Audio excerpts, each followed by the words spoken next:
He stepped out of the mall, his hands full of shopping bags, when a faint, trembling voice reached his ears. Sitting by the entrance, a beggar stretched out her hand for a coin, captures the exact moment where a seemingly ordinary act turns into the gateway for an extraordinary emotional revelation. On the surface, it is just a man leaving a mall, holding his purchases, the kind of scene one might witness hundreds of times a day in any busy city. Yet hidden in this simple description is a layered set of contrasts between comfort and desperation, between someone who has just bought things for himself and someone who has nothing but a plea for help, and between a life that seems stable and one that has clearly been shaken by hardship. The shopping bags are a small but telling detail. They symbolize his current life of at least modest security, the ability to choose and spend, while the beggar at the entrance is a living reminder that not everyone has that choice. The moment is also defined by sound before sight. The man hears a faint, trembling voice first.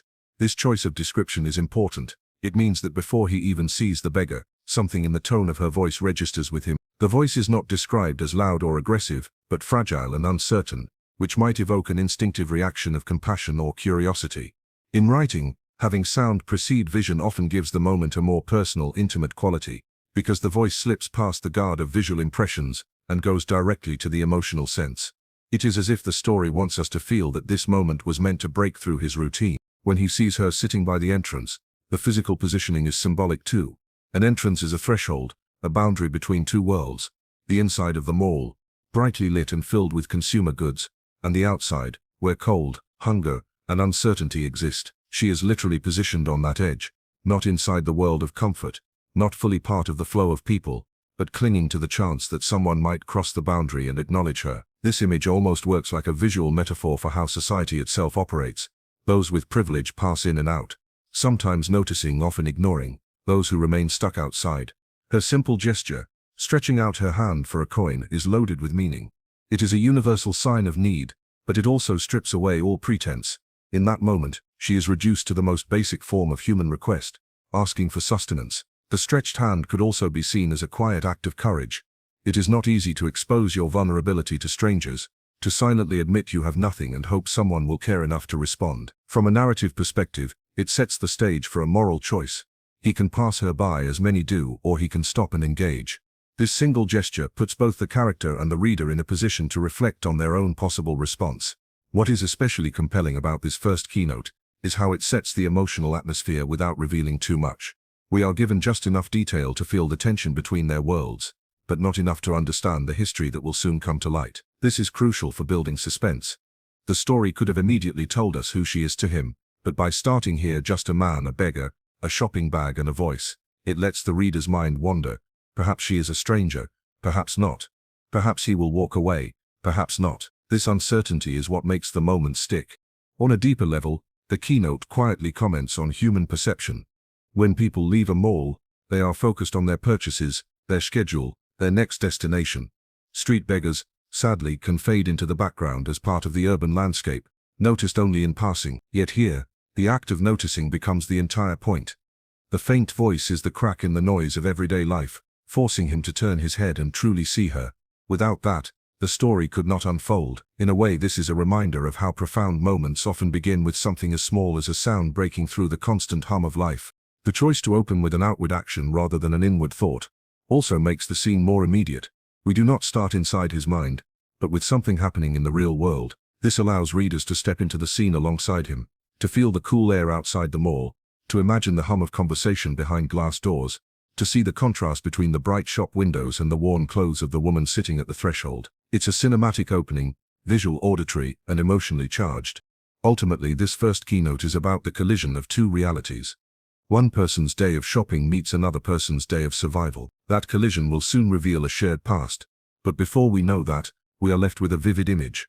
A man holding bags, a woman with an outstretched hand, and a voice so faint it might have been missed entirely. The fact that he doesn't miss it is the first sign that this encounter will not be like all the others. It is the opening beat of a story that promises not just a meeting between two people, but the resurfacing of everything they once meant to each other, all sparked by a single moment outside the mall. He glanced at her casually, then froze. Her eyes, though tired and sunken, were achingly familiar. Shifts the tone of the story from a general everyday observation into a moment of deeply personal recognition. In the first keynote, the beggar could have been anyone. Now, in the space of one glance, she becomes someone significant, though the full weight of that significance is not yet revealed. The choice of phrasing "glanced at her casually" is important because it reflects how most encounters with strangers begin, especially in busy public places. His first instinct is not to look deeply or linger. It is a passing glance, a kind of automatic acknowledgement without thought. But this casual glance is interrupted by a jarring realization, captured in the word froze. Freezing is not a subtle reaction. It suggests a sudden shock, an involuntary pause in movement, almost as if time itself has stalled for him in that instant. The freeze occurs because of her eyes. Not her voice, not her clothes, not even her general appearance, just her eyes. This detail is powerful because eyes are often considered the most recognizable and intimate part of a person's face. They can change less over time compared to other features, even if hardship has altered someone's expression, skin or body. Describing them as tired and sunken immediately communicates the passage of time and the toll that life has taken on her. These are not the bright, carefree eyes of someone untouched by difficulty. They belong to a person who has endured suffering, who has been worn down by circumstances. Yet despite the changes, there is still something in them, perhaps the shape, the color, or the way they meet his gaze, that is achingly familiar. The word keenly is key. It does not just mean he recognizes her. It means that the recognition stirs something painful inside him. It is not a neutral familiarity, like seeing an old classmate from across the street. It is a familiarity that comes with emotional weight, perhaps regret, longing or unresolved grief. That single word adds emotional depth to the moment, hinting that their past connection was not casual but meaningful, and that something about their separation still hurts him. From a narrative perspective, this keynote acts as the bridge between the ordinary world and the personal world. Until this point, the reader might have assumed the beggar was just another character in the setting, there to create a mood or spark a moral reflection. But with this moment of recognition, the story pivots sharply into territory where the stakes are personal for the protagonist. His reaction, freezing, also signals to the reader that this is not going to be a quick encounter. The scene will demand that he face the truth of who she is and what her presence means for him. There is also an unspoken psychological process at play here. When someone recognizes another person unexpectedly, especially in a setting where they do not belong in one's mental image, the brain often needs a moment to reconcile the difference between memory and reality. This may be why he glances casually first. His mind processes her as just another person in the environment, but then freezes when something about her eyes overrides that first impression. It is almost as if the past has broken through the camouflage of the present. That shock is amplified by the condition she is in now, which clearly does not match how he remembers her.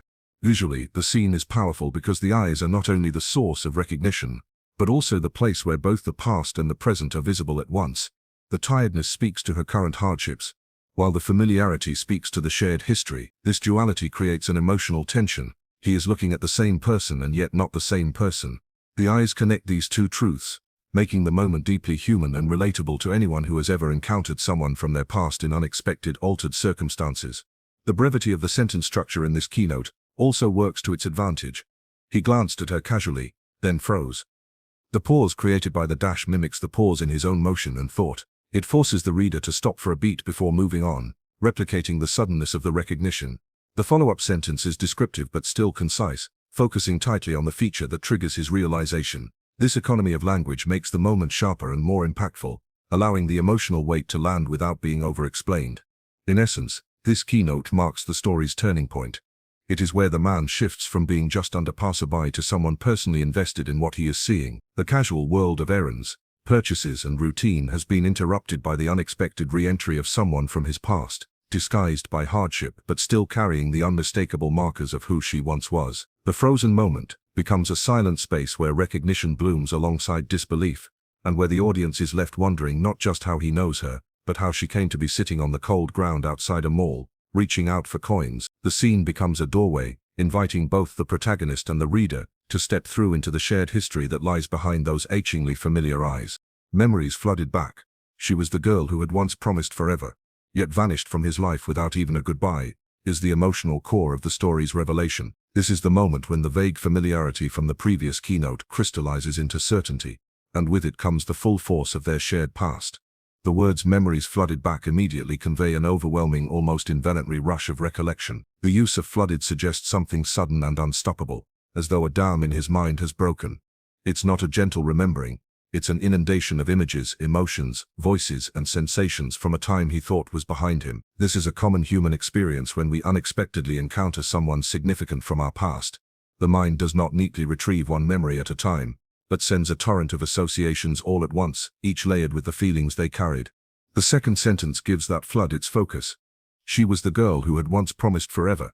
In these few words we understand that their relationship was not casual. The promise of forever implies a deep romantic bond, one that carried with it hopes, plans, and perhaps dreams of a shared future. Such a promise is heavy with emotional intimacy, and its breach leaves a wound far deeper than ordinary separations. This line transforms the woman from a familiar stranger into someone who once held a defining place in his life. The choice to use the girl rather than the woman subtly situates their relationship in the past, perhaps in youth. When love felt absolute and eternal, it carries an undertone of nostalgia, even innocence, as if the memory belongs to a time when they were different people. But the poignancy of this keynote does not rest only on the fact that she once promised forever. It rests on the fact that she vanished without even a goodbye. This absence of farewell is devastating. Goodbyes offer closure, a final acknowledgement that something is ending. To leave without one is to leave a wound open, forcing the other person to live with unanswered questions, uncertainty, and perhaps self-blame. The without even emphasizes the abruptness and cruelty of the disappearance. It hints at betrayal but also mystery, leaving us to wonder why she left, what circumstances drove her away, and why she could not face him one last time. This absence has clearly haunted him, which is why the sight of her now in such altered circumstances hits with such intensity. From a psychological perspective, the sudden reappearance of someone who left without explanation often reignites dormant emotions. The mind may have built a narrative to cope with the loss, perhaps imagining where she went, or why she left, but reality now confronts him with a living contradiction. The woman sitting on the pavement is not the person he remembers, yet she is undeniably her. This collision between the memory of the girl who promised forever and the reality of the beggar before him creates a kind of emotional dissonance that can be deeply unsettling. It forces him to reconcile an image of love and hope with one of hardship and decay. Narratively, this keynote serves as the turning point where the backstory begins to emerge. In the first two keynotes, the connection between them was hidden. First a beggar's voice, then familiar eyes. Now the truth is revealed, and the stakes become personal. The reader understands that this is not merely a story about charity or chance encounters, but about confronting a chapter of the past that was left unfinished. The mention of her promise and disappearance also builds tension. We now anticipate either an explanation or an emotional reckoning between them. The language here is deliberately compressed, packing a great deal of meaning into a small space. Memories flooded back is broad, allowing readers to imagine their own version of what those memories might be. Smiles in the rain, whispered dreams at midnight, arguments left unresolved. By not listing them, the author allows the reader to project, which makes the moment more universally resonant. Promised forever, and without even a goodbye are both emotionally charged phrases, contrasting the highest ideal of commitment with the lowest form of departure. This juxtaposition sharpens the emotional impact, turning the recognition into a moment of quiet heartbreak. There is also an element of irony woven into the scene. The man might once have believed that the absence of a goodbye meant she had chosen a life better than the one they could have shared together. Perhaps a more glamorous, successful existence. Yet here she is, reduced to begging, her promise of forever broken, not by prosperity or pride, but seemingly by hardship and ruin. This reversal challenges any assumptions he might have carried for years, forcing him to question what really happened after she left. In essence, this keynote is about the collapse of emotional distance. Until now he could think of her as someone from another time, safely tucked away in memory. But seeing her in the present moment drags that past into the now, making it raw again. The phrase "without even a goodbye" hangs over the encounter like a shadow, because it is not just about how she left, it's about what was taken from him when she did. Closure, understanding, and the chance to say what needed to be said. This sets the stage for the final keynote, where their silent confrontation will carry the weight of everything unsaid, everything lost, and everything that still lingers between them. They stared at each other, the noise of the crowd fading. No words came, only the weight of everything left unsaid brings the story into its most delicate and emotionally charged moment. It is the scene where the past and the present fully collide, not in a flurry of action or heated dialogue, but in stillness. The first part, "they stared at each other," is deceptively simple, but it contains layers of meaning. Eye contact between two people with a shared history can communicate far more than speech, especially when that history is marked by love, loss, and unanswered questions. In this context, staring is not just looking, it is searching, remembering, measuring the distance between who they were and who they have become. Both are likely scanning the other's face for signs of recognition, regret, explanation, or perhaps forgiveness. The phrase "the noise of the crowd fading" works as both a literal and figurative device. Literally, it paints the scene as if the world around them has dimmed, their focus narrowing entirely on each other. Figuratively, it suggests that everything external, the bustling shoppers, the chatter, the city sounds, has momentarily ceased to matter. This is a hallmark of intense emotional encounters. External reality recedes as the mind zeroes in on the person before you. It is a form of tunnel vision created by emotion, where the rest of life feels muted, even suspended. This sensory narrowing enhances the sense that this meeting exists outside of normal time, as if they are in a bubble that no one else can enter.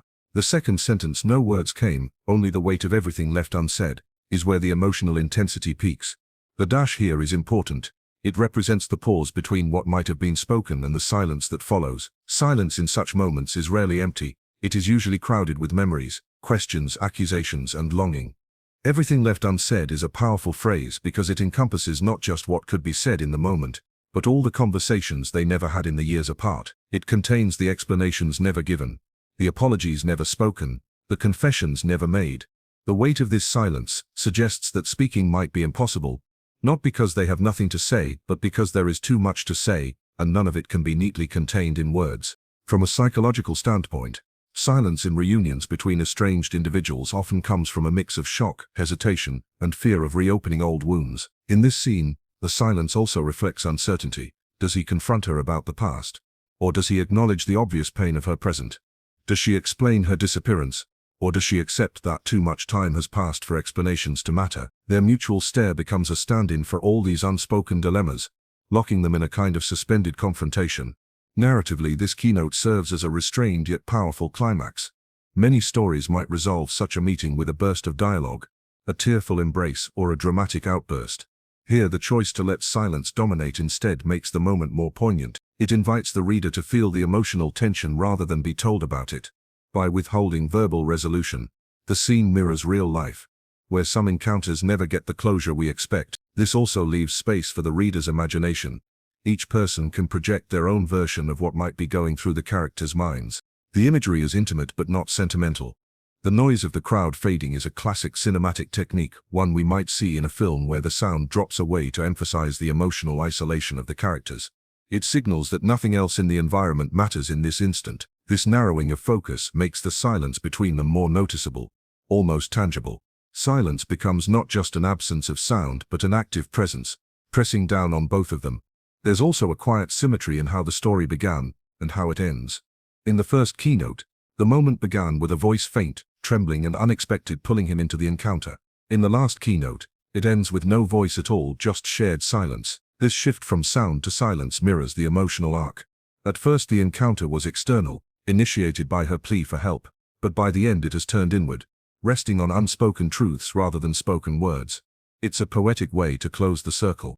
In terms of character development, this scene also reflects restraint and complexity.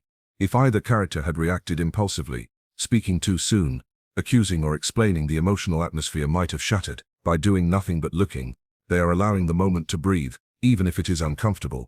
That choice, whether conscious or not, might stem from fear, compassion, guilt, or all of them at once. It suggests that both characters are aware of the gravity of the encounter, and perhaps unsure whether words could do justice to it.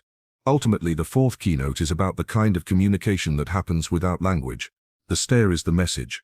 The silence is the confession. The weight of everything left unsaid is the history between them, compressed into an instant where the world falls away and only they remain. It leaves the reader in the same position as the characters, facing the enormity of the moment without the relief of resolution, carrying the burden of what is felt but never spoken. This unresolved quality is what makes the ending linger, like a breath held too long, refusing to be released.